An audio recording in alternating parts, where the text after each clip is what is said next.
요한일서 5장 1절에서 12절입니다.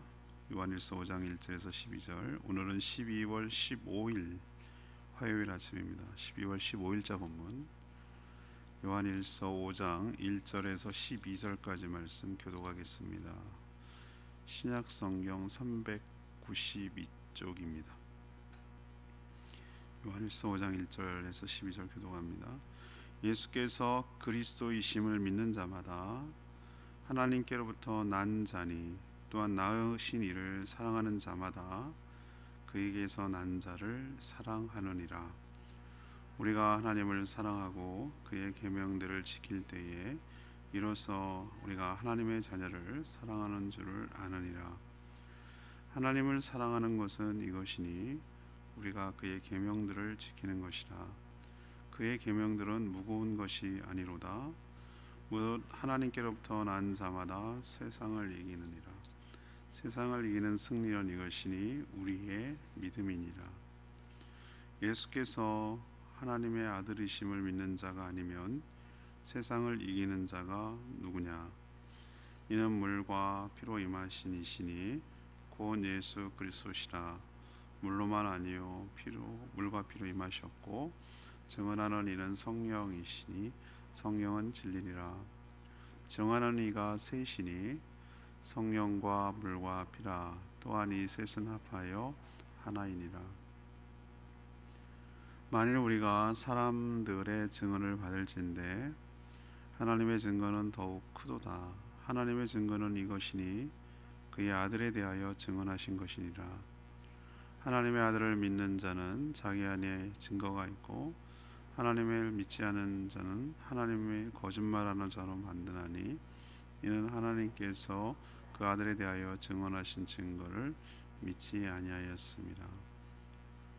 또 증거는 이것이니 하나님이 우리에게 영생을 주신 것과 이 생명이 그의 아들 안에 있는 그것이니라.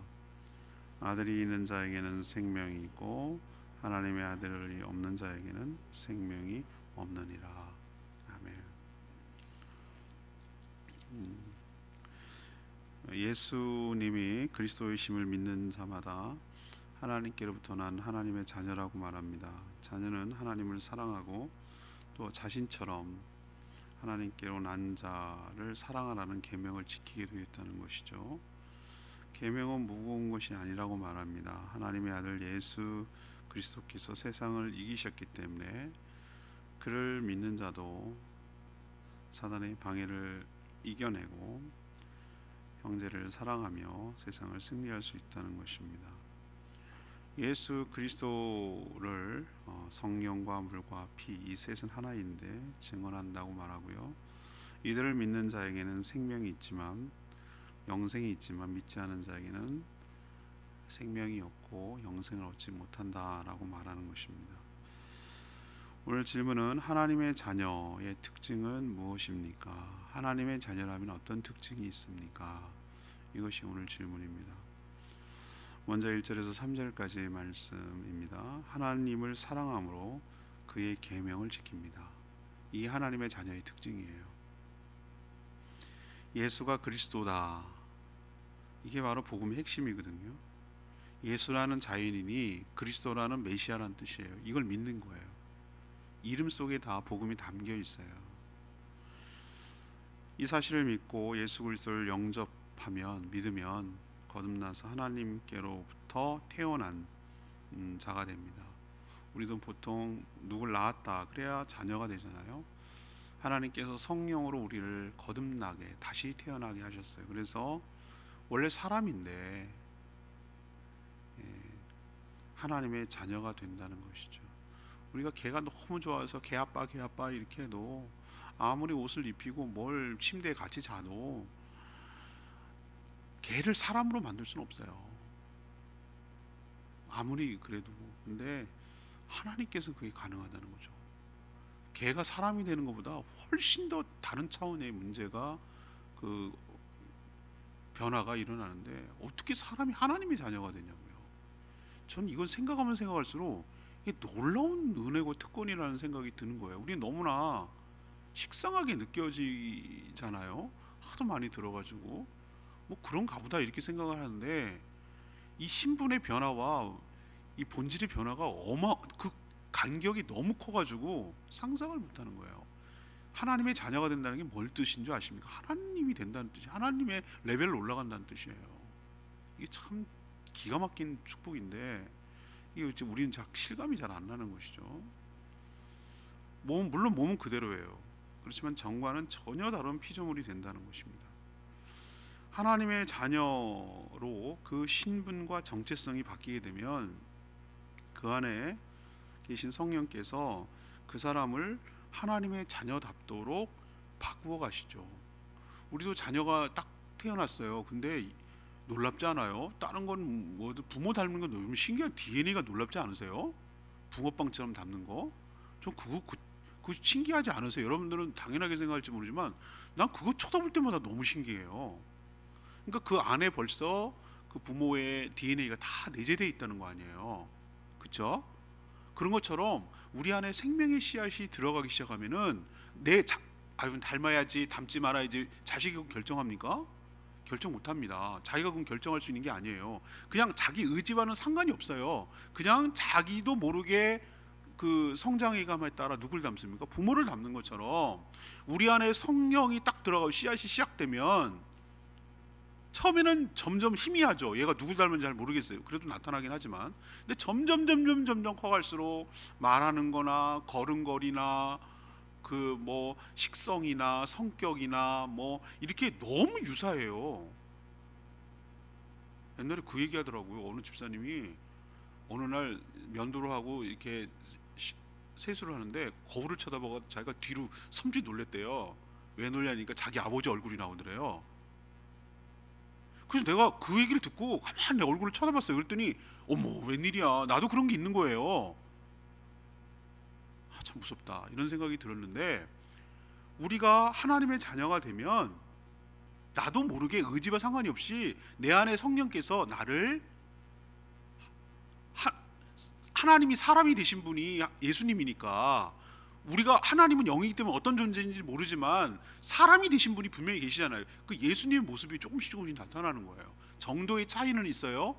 그리고 속도의 차이는 있을지 모르지만 분명한 사실은 바뀐다는 거예요. 분명한 사실은 바뀐다는 거예요. 저는 이거 믿어요. 이게 세상을 바꾸는 저는 일이라고 생각했어요. 이거야말로 확실하게 사람을 바꾸는 것이야말로 세상을 바꾸는 일이라고 생각합니다. 그래서 자녀답게 바꾸는데 가장 뚜렷한 변화는 전에는 안 그랬어요. 전에는 거듭나기 전에는 안 그랬는데 자신을 사랑하셔서 다시 태어나도록 낳아주신 하나님을 사랑하기 시작하는 거예요. 전에는 안 그랬어요. 여러분 예수 믿기 전에, 거듭나기 전에 하나님 사랑했습니까? 하나님의 존재조차 몰랐어요. 없으니까 욕하고 함부로 막 말하죠. 정말 그분이 있다라는 거, 그리고 나를 거듭나기 위해서 낳아주셨다는 사실을 알게 되면 어떻게 그분을 함부로 말하겠어요? 희한하죠. 자녀는요 꼬물꼬물해갖고 걔가 부모인지 누군지 어떻게 알겠어요? 너 봤냐? 우리 어린이들 놀리잖아. 애기들 너 엄마 아빠인 거 어떻게 알아? 봤어 너? 이렇게 얘기하잖아요. 물론 못 봤지. 자기는 아니 봤지만 모르지. 그렇지만 점점 시간이 지나면서 뭐로 합니까?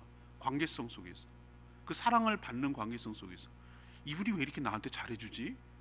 내가 필요한 모든 걸 왜 치워주지? 뭘 맘마도 주고 똥도 치워주고 씻겨주고 왜 이렇게 나를 예뻐해주고 막 방긋방긋 그러지? 그러면서 처음에는 이분이 누군 존재인지는 모르나 점점 부모를 사랑하게 바뀌게 되는 줄로 압니다. 제가 즐겨보는 프로가 있는데 금쪽 같은 내 새끼, 전 애기 동물 뭐 이런 거 나오면 참 좋아해요. 근데 금쪽 같은 내 새끼 그거 보면은 그 아이의 4살, 5살, 6살, 7살 그 짜리 애들이 혼자 단독으로 인터뷰하는 내용이 나와요. 속마음을 듣는 거예요. 부모가 모르는 속마음. 근데 거기서 한결같이 어린애들이 뭐라 그러는지 아세요? 그 어린아이들이 말을 쪼물쪼물 제대로 표현도 못하는 애들이 이 세상에서 가장 사랑하는 사람이 누구야? 이렇게 물어보면은 한결같이 대답하는 사람이 누군지 아세요? 엄마 아빠예요. 엄마 아빠 사랑한대요. 그 말에 울어요. 그렇게 말썽 피우고 아주 막 속을 뒤집어 놓고 그래도 엄마 아빠를 사랑하는, 엄마 아빠의 사랑을 놓칠까 봐 애가 제일 두려운 거예요. 그게 두려운 거예요. 그래서 그 사랑을 차지하려고 이상 행동을 하는 거거든요. 그 마음을 보면은 나도 눈물이 이렇게 날 때가 있어요. 짠해요, 마음이. 아, 그렇구나. 우리가 거듭나서 달라진 점이 뚜렷하다면 전에는 안 그랬는데 하나님을 사랑하는 거예요. 이게 달라진 거예요. 또 하나 달라진 게 있다면 자신처럼 하나님이 나 사랑해서 낳은 다른 지체들 있잖아요. 나만 낳은 게 아니잖아요, 그죠? 다른 형제 자매들을 사랑하기 시작하는 거예요. 이 모습이 바로 하나님께 난 자, 자녀라는 것의 특징이라는 거예요. 특징. 하나님을 사랑하고 형제 자매를 사랑하는 건 분리될 수가 없어요. 그 분리될 수 있는 성격이 아니에요. 하나님을 사랑하는 자는 당연히 그에게서 난 자까지 사랑하게 되어 있어요. 이것이 바로 사실 주님 주신 계명 아니에요? 서로 하나님 사랑하고 이웃 사랑하는 거. 이 계명을 지킬 때, 이 계명이라 그러면 자꾸 무섭게 생각하는, 이 계명을 지킬 때 하나님을 사랑하고 있고 내가 하나님의 자녀인 것을 알게 됩니다. 하나님을 사랑한다는 것은 그의 계명, 곧 서로 사랑하라는 그 계명을 지키는 것이라고 오늘 말씀하셨어요. 거꾸로 뒤집어서 얘기하면 하나님을 사랑함으로 그의 계명을 지키는 자, 이게 바로 하나님의 자녀인 특징이고 증거인 줄로 믿습니다. 두 번째는 4절에서 9절까지 말씀, 하나님의 아들을 믿음으로 세상을 이겨요. 이게 자녀의 특징입니다. 하나님을 사랑하고 하나님께서 사랑하는 자고 형제 자매를 사랑하는 주님의 명령, 계명은 결코 무거운 것이 아니라고 오늘 사도 요한이 얘기해요. 가장 무거울 것 같구만. 제가 CBS 어제 방송에도 얘기했지만 가장 차라리 12조를 드리라고 하세요. 그걸 할게요. 근데 서로 사랑하라는 말은 너무 힘들어요. 이렇게 제가 얘기를 표현했잖아요. 근데 이게 무거운 게 아니야. 가장 무겁구만. 이게 가장 무거운 계명 같아요. 근데 하나님께로부터 난 자는 오늘 뭐라고 표현합니다. 세상을 이겼기 때문에. 세상을 이긴 근거는 우리의 믿음이라고 표현하고 있어요. 믿음 때문이라고. 그 믿음의 내용은 예수께서 하나님의 아들임을 믿는 것이죠. 이것을 증명하는, 그러니까 예수께서 하나님의 아들이라는 걸 증명하는 것은 세 가지인데, 성령과 물과 피, 이 세 가지고 이것은 곧 똑같은 동일한 하나라고 말하고 있어요. 예수님이 세례 요한에게서 물로 세례를 받을 때 하늘에서 소리가 들리고 성령이 비둘기같이 임하며 세례를 받는 예수 그리스도가 계셨는데, 하늘에서 이는 내 사랑하는 자요 기뻐하는 자라고, 아들이라고 말씀해주고 인준해 주셨어요. 물이죠. 십자가에서 피를 흘리셔서 죽으실 때 그가 자기 죄 때문이 아니라 백부장이 뭐라고 고백합니까? 이는 진실로 하나님의 아들이셨도다 라고 고백하잖아요. 그 피가 우리를 위한 대속의 죽음이었음을 증거하고 있죠. 성령님은 일관성 있게 바로 예수가 그리스도심을 증언하고 계세요. 예수가 그리스도라는 것을 믿기 전에는 사랑하라는 명령을 우리가 지킬 수가 없었어요. 왜 그렇습니까? 거듭나지 않은 상태에서는 우리가 죄의 충동으로 그 유혹에 넘어가서 사단에게 종살이하고 있었기 때문에 선택의 여지가 없이 하나님을 배반하고 대적하고 사단의 종살이할 수밖에 없었어요. 서로 사랑하는 거, 아니 하나님을 사랑하는 거 못했어요. 하고 싶어도 못했어요. 그러나 이제는 예수 그리스도를 믿음으로 죄와 사망 그리고 사단의 권세로부터 해방되어서 더 이상 그 족쇄에 얽매일 필요가 없도록 우리를 자유롭게 하여 주신 줄로 믿습니다. 비로소 거기에서 풀려 나오니, 자유롭게 되니 하나님을 사랑하고 관계가 회복돼서 형제자매를 사랑할 수 있는 존재, 사랑할 수 있는 능력으로 바뀌게 된 것이 자녀의 특징인 줄로 믿습니다. 세 번째는 10절에서 12절까지 말씀, 하나님의 아들을 믿음으로 영생을 얻는 것. 이게 하나님의 자녀의 특징이에요. 하나님의 아들 예수 그리스도를 믿는 자는 예수 그리스도께서 그 안에 들어가 거하신다고 그랬어요. 거한다는 말 전 참 좋은 말이라고 생각하거든요. 거주한다, 함께 산다, 함께 생활한다, 가족 식구처럼 운명 공동체다라는 뜻이죠. 더불어 함께 산다는 뜻이에요. 사도 요한은 예수 그리스도를 다양하게 표현했어요. 앞에는 뭐라고 표현했죠? 요한일서에서 생명의 말씀이라고도 표현했어요. 그죠? 1장 1절에 나와요. 그 다음에 하나님의 씨라고도 표현했어요. 하나님 씨가 우리 안에 들어간다고 했어요. 모두 은유지만 적절한 비유라고 생각합니다. 제가 늘상 자주 하는 비유 있죠. 달걀에서 무정란과 유정란이 있어요. 이런 거 참 잘하는 분, 제주도에도 제가 아는 송 목사님이라는 분 계신데 참 이걸 즐겨해요. 그리고 향상교회 있을 때 지금도 그분 좋아하는 조 집사님이, 지구 집사님이 있는데 그분은 그거 참 잘하더라고요. 그 5일장인지 하여튼 시골 가서 유정란을 사와가지고 부화기가 있어요. 부화기. 나 그거 신기해 죽겠는데 거기다가 이렇게 해갖고 21일 동안 막 자동으로 이게 굴려요. 이게 부화기가 이렇게 돌리고 온도도 적당하고 습도도 하니까 어머 세상에 20일 되면 병아리 나오는 걸 영상으로 찍었는데 난 너무 신기한 거예요. 콕콕콕 쪄서 나오는 거예요. 삐약삐약거리고 너무 신기하지 않아요? 생명의 신비 같은 게 막 느껴져요. 그런데 무정란 아무리 품어야 썩는다고 그랬잖아요. 제가 썩는다고. 나는 달걀이 다 똑같은 줄 알았어. 이 개념을 몰랐을 때는 마트에서 사온 애들은 다 순진하니까 그 다 그런 줄 알았어요. 아니요, 그냥 달걀만 나는 알이 있어요. 양계장에서 식용으로 쓰는 닭이 있고 알만 낳다 죽는 닭이 있더라고. 다 용도가 다르더라고. 그거는 백날 품어봐야 소용없어요. 그냥 달걀용이에요. 달걀용. 나는 그렇게도 달걀이 나오는 게 난 신기한데 아무튼 무정란이 나와요. 시중의 대부분은 무정란이에요. 그냥 알만 있는 거예요. 이게 생명의 유무죠. 유정란, 무정란은 하늘과 땅 차보다 커요. 생명이 있느냐 없느냐의 차이잖아요. 어떤 사람에게 하나님의 아들 예수 그리스도가 있는 자는 뭐가 있고? 생명이 있고, 아들 예수 그리스도가 없는 자는 뭐가 없고? 생명이 없다고 그랬어요. 유정란, 무정란 얘기하는 거예요. 생명이 있고 없고예요. 생명이 없으니 당연히 뭐도 없는 겁니까? 영생이 있을 리가 없죠. 그래서 예수 그리스도를 그냥 말씀이라고 하지 않고 사도 요한은 뭐라고 표현했습니까? 생명의 말씀이라고 표현한 거예요. 1장 1절에 하나님은 우리에게 이런 놀라운 구원의 은총을 주시려고 예수 그리스도를 이 땅에 보내셨어요. 하지만 모든 사람이 다 구원을 받는 것은 아니에요. 아들 예수 그리스도를 믿어 모신 자만이 생명을 얻고 영생을 누리게 된다라고 오늘 분명하게 말씀하셨어요. 기준은 딱 한 가지입니다. 우리에게 요구하는 것, 구원을 받는데 무엇이 가장 핵심입니까? 하나님의 아들 예수 그리스도를 안에 모셨느냐 모시지 않았느냐. 이거 요절이죠. 생명의 삶할 때 하는 거죠. 12절 말씀. 아들이 있는 자에게는 뭐가 있고? 생명이 있고, 하나님의 아들이 없는 자에게 뭐가 없고? 생명이 없느니라. 이거예요. 이거는 비교 대조 강조법이에요. 서로 상치되는 개념을 반복함으로써 그 개념을, 그 명제를 더 뚜렷하게 하는 논리를 피는 거예요. 아들이 있는 자에게는 생명이 있고 아들이 없는 자에게는 생명이 없고, 이거예요. 딱 이거예요. 구원의 결정 유무는 이거로 결정나는 거예요.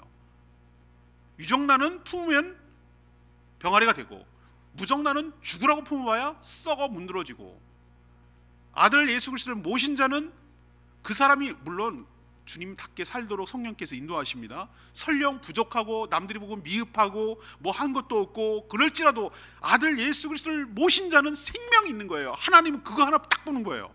아들 예수를 모신 자는 생명이 있고, 생명이 꼭 영생을 말하는 거예요. 없는 자는 아무리 뭘 해놓고 업적을 이루고 뭘 했었어도 생명이 없어요. 생명이. 그는 썩어 문드러져 지옥에 가는 거예요. 명쾌해요. 구원에 관한 한 뭐 이것저것 뭐 여러 복잡하지 않아요. 아주 단순하고 명쾌해요. 우리도 이 사실을 받아들이고 아들을 모시고 살아가는 저희들 되기를 원하고, 모신 자답게 변화되어 예수를 닮아가는, 그래서 더욱더 하나님을 사랑하고 이웃을 사랑하며 살아가는 저희들 되기를 축복합니다. 레마 말씀 1절 말씀. 예수께서 그리스도이심을 믿는 자마다 하나님께부터 난 자니 또한 낳으신 이를 사랑하는 자마다 그에게서 난 자를 사랑하느니라. 사람이 예수 그리스도를 믿을 때 다시 태어나 하나님의 자녀가 된다 했죠. 성령께서 그를 하나님의 자녀로 낳아주시는 겁니다. 성도가 진정 하나님의 자녀라면 자신을 낳아주신 하나님을 사랑하게 되어 있다고 오늘 말하고 있어요. 부모를 사랑하는 것처럼. 또 하나, 자신처럼 사랑하여 낳으신 다른 지체들을 사랑하게 되어 있어요. 지지고 볶고 형제 자매들끼리 막 싸우다가도 밖에 나가보세요. 누가 내 동생 때렸어? 막 이렇게 한다니까요. 희한해요. 그 피부 진짜 물보다 진해요. 지네끼리는 서로 싸우도요, 밖에 나가면 자기 편 된다니까요. 쌍둥이들은 난 확실한 것 같아. 지네는 막 물고 뜯고 난리 납니다. 아주 치열하게 닭싸움 하듯이 싸웁니다, 쌍둥이들. 근데 또 밖에 나가서 또 지네끼리 뭐라 그러면 얼마나 똘똘한 뭉치가 되는지 모릅니다. 사람도 이럴진데 거듭난 사람도 같아요. 형제 자매를 사랑하게 돼 있어요. 전 이것으로 안다고 그랬어요. 이 사람이 거듭나는지 겉으로 어떻게 알겠어요? 알 수 있어요. 하나님을 사랑하고 이웃을 사랑하는 것으로 그 사람이 하나님의 거듭난 하나님의 자녀가 되는지 알 수 있다. 증거한다고 그랬어요. 증명한다고 그랬어요. 증명한다. 그리고 하나님 사랑과 이웃 사랑은 다르지만, 대상이 다르지만 따로 가지 않는다는 거예요. 따로 놀 수 없다는 거예요. 하나님만 사랑해 아니고, 근데 이웃을 안 사랑해 있을 수 없다는 거예요. 그럼 뭔가 신앙 잘못했다는 거예요. 난 하나님은 안 사랑해, 근데 사람은 사랑해, 이것도 문제가 있다는 거예요. 이거는 같이 동전 앞뒷면과 같이 같이 가야 될 성격이지 따로 분리돼서 갈 수 있는 성격이 아니라는 거예요. 오늘 분명히 1절에 얘기했어요. 오늘 이 말씀 명심하시고 하나님은 사랑하고 이웃을 사랑하며 살아가는 저희들 되기를 원합니다. 오늘 질문 돌아갑시다. 하나님의 자녀의 특징이 세 가지를 얘기했어요. 하나는 하나님을 사랑함으로 이웃을 사랑하는 그의 계명을 지키는 것, 이게 바로 첫 번째 특징. 두 번째는 하나님의 아들 믿음으로써 어떻게 해요? 세상을 이기는 거예요. 사단의 꼬북 노릇하는 거 이제 하지 않는다는 거예요. 세 번째는 하나님의 아들 믿음으로써 뭘 보장받았다? 영생을 얻는다는, 이게 바로 하나님의 자녀의 특징인 것 기억하시고 자녀답게 살고 자녀다움의 특권과 축복을 누리며 살아가는 저희 모두 되기를 원합니다. 오늘 말씀 붙들고 기도하기 전에 164장 찬양지 부르고 기도하겠습니다.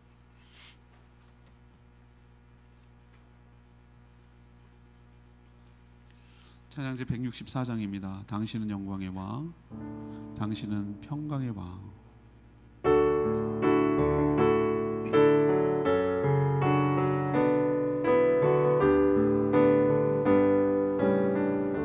당신은 영광의 왕, 당신은 영광의 왕, 당신은 평강의 왕, 당신은 하늘과 땅의 주, 당신은 정의의 아들, 천사가 무릎 꿇고 경배하며 경배하네.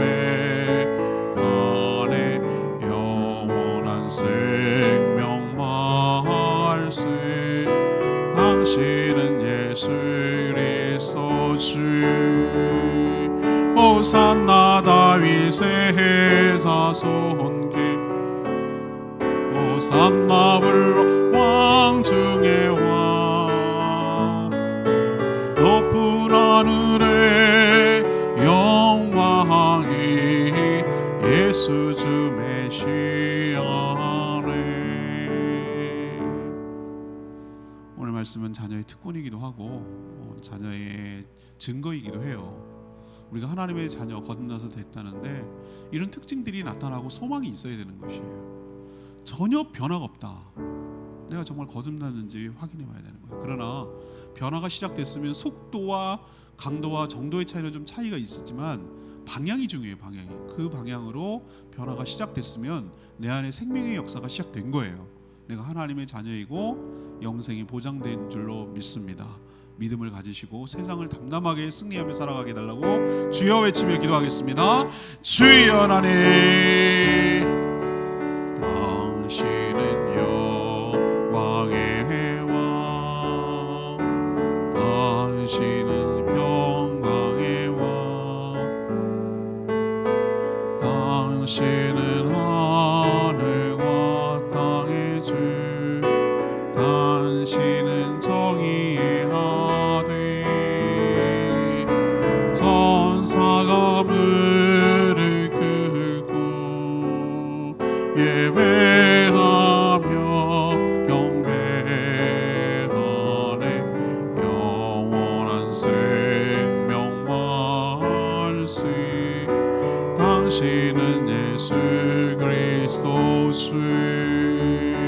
호산나 다윗의 자손께 호산나 불러 왕 중에 왕 높은 하늘의 영광에 예수 주 메시아네.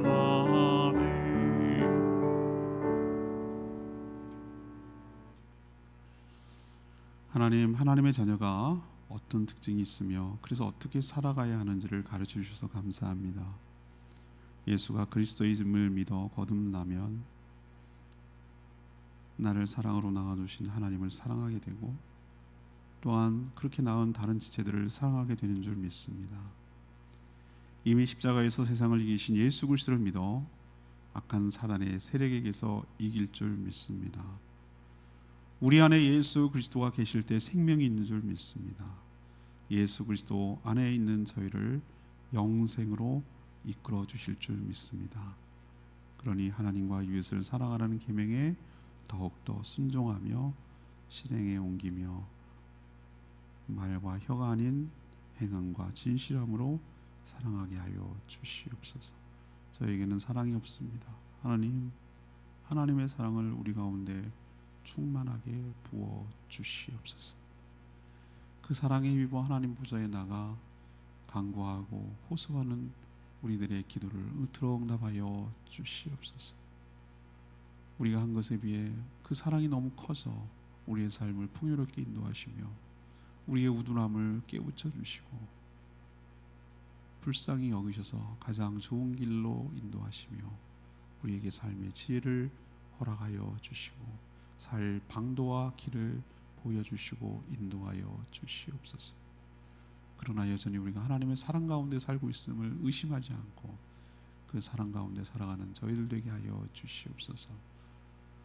날씨가 몹시 춥고 눈도 내리는데 일에서 많이 어려움도 생기고 힘든 분도 계신데 특별히 밖에서 일해야 되는 분들 주님께서 긍휼히 여겨주시고 보듬어 주시고 보살펴 주시옵소서. 힘든 시기를 지금 다들 보내고 있는데 두려움에 빠지지 않게 하여 주시고 믿음으로 승리하게 하여 주시옵소서. 주님께 모든 것 부탁하고 예수 그리스도의 이름으로 축복하며 기도합니다. 아멘. 오늘 하루도 주님 은혜 가운데 살기를 축복합니다. 오늘 드디어 성탄절 공연 녹화가 오늘 오후 내내 있는데 잘 감당할 수 있도록 여러분 기도 많이 해주시기를 부탁을 드립니다. 오가는데 어려움이 없도록 도와주시도록 기도해 주십시오. 기도하겠습니다.